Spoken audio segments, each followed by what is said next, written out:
quanto mais o Estado arrecada, mais a probabilidade dele garantir a mesma arrecadação que ele já tem hoje. Então, o que aconteceu? Os estados se anteciparam, tá? Só depois daquela situação lá do ICMS combustíveis, não sei se o senhor lembra lá da LC 192, da LC 194, né? Que promoveu lá aquela. Primeiro reduziu a alíquota do ICMS lá do combustível e colocou na alíquota geral interna, e depois criou aquela história lá da alíquota de REN, que antes era baseada no preço do combustível, e depois eles colocaram isso uma alíquota fixa, né? Naquela, naquele episódio lá, aquilo lá por si só, o que que os governadores fizeram ali? O governo federal abaixou, determinou que o ICMS do combustível tinha que ser igual à alíquota geral dos estados, a alíquota geral interna, que era de 17,5%. Então, o que os governos estaduais fizeram? 11 estados subiram a sua alíquota interna para 21.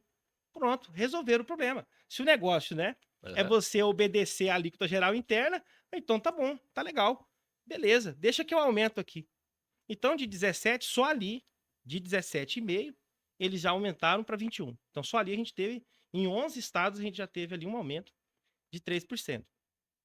E isso daí ainda nem levando em consideração ainda esse aspecto da reforma. Depois a gente vem andando aí nos próximos anos, e aí a gente chega com a discussão da reforma no Congresso, e daí os governadores começaram também a se antever a tudo isso aí.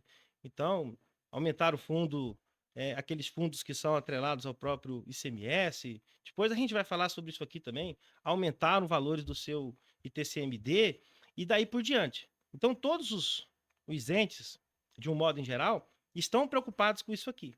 Eles querem, então, o que eles fizeram? Eles se anteciparam à reforma, aumentaram a sua tributação, já esperando que num segundo momento, quando você tiver que distribuir as receitas desse fundo, eles não percam em arrecadação. Esse é o cenário, né, de uma, de uma reforma que, na minha opinião, passou mais de 20 anos sendo discutida no Congresso, mas que foi muito mal é, é, empregada na sua reta final. E é por isso assim que eu tenho muitas reservas com relação à reforma, e eu entendo que o momento agora não é de comemoração, e sim de preocupação e principalmente de atenção. Eu acho que o contribuinte ele tem que ficar atento a tudo que está acontecendo, porque ele vai precisar se preparar para o que está vindo aí. é, eu me preocupo também com os efeitos dessa reforma. Particularmente, não acredito que a reforma vá reduzir carga tributária. Ao contrário, eu acredito que ela vai facilitar a fiscalização e a arrecadação. Mais rápida, mais precisa, mais eficiente. Mas redução de carga tributária, eu não acredito. Não vai haver sequer redução do número de impostos, né? Como prometido. Ah, vamos reduzir. Na realidade, como o senhor bem frisou aí, há uma margem aí aberta, um espaço aberto, uma zona cinzenta que nós ainda não conseguimos definir. Quem precisaria estar discutindo e apresentando isso de forma bem clara para a sociedade não o faz. Então, é deixada essa margem de manobra, que ela é preocupante sim.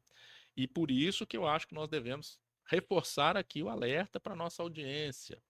Você, empresário, pessoa física, porque há reflexos também para pessoa física, nós vamos falar disso mais para frente. Sim. Mas empresários e empresas responsáveis por gestão, planejamento tributário devem voltar seus olhos para os efeitos dessa reforma e começar um planejamento agora, que já está atrasado, inclusive, né? Por quê? Porque os efeitos virão, muito provavelmente a carga tributária vai aumentar, né? A mudança na forma de pensar preços de produtos e tudo isso vai ser afetado, não é? Nós já estamos com reflexo disso, e quando o senhor fala, por exemplo, dessa questão da oneração do preço dos combustíveis, é preciso que o pessoal entenda que isso é uma cadeia complexa e vem o reflexo em cascata.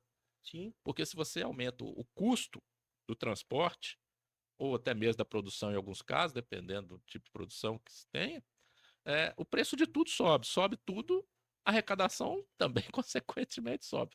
Fica o melhor cenário para quem arrecada, mas o cenário mais complicado para quem tem que contribuir, quem tem que pagar imposto. Não, perfeito. E a gente fala dessa questão aí, dessa promessa, né, de simplificação. O senhor colocou uma questão aí que eu vou pegar um gancho, que é a facilitação, não é para o lado do contribuinte, e sim para a fiscalização do próprio fisco, porque daí o que eles pensaram? Pô, eu vou tirar a burocracia do lado do fisco e vou empurrar ela para o lado do contribuinte. Porque daí quem vai ter que contabilizar os seus custos, as suas despesas, né, se preocupar em, em, em fazer essas classificações todas, né, e fazer isso bem feito, porque se você não fizer, você não vai ter uma tributação eficiente. Então, a jogada de mestre deles foi nisso aí.